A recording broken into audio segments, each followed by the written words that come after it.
Halo bang, nak apa? Hello. Ha. Ya, kira macam mana bang? Saya minta tolong beli barang tadi, boleh tak? Apa tu? Saya minta tolong beli barang tadi, boleh tak kira? Boleh, saya cakap okey kan tadi. Boleh saja. Okey. Okey, you dekat mana sekarang bang? Dekat farmasi lah. Oh, baru nak pick up order? Iya, belum nak pick up order. Okey, kira saya minta tolong. Aha. Abang kira belikan saja saya full fever satu bag yang untuk baby. Coffee Bar baby, okey. Lagi? Sama dengan top up tersinggung pin 200 bang ya. Topak tersinggung, pin 200. 200.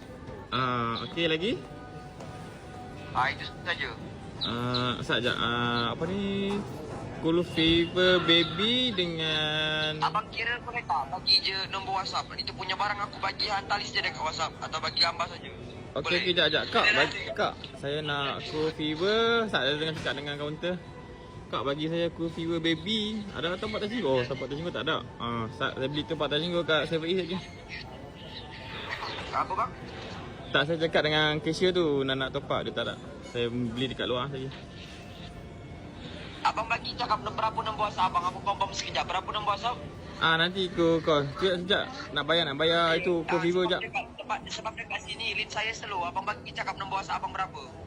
Sekejap saya nak bayar ni, nak pakai e-wallet. Phone tengah ni. Okey. Bayar baby sekejap. Okey, bye.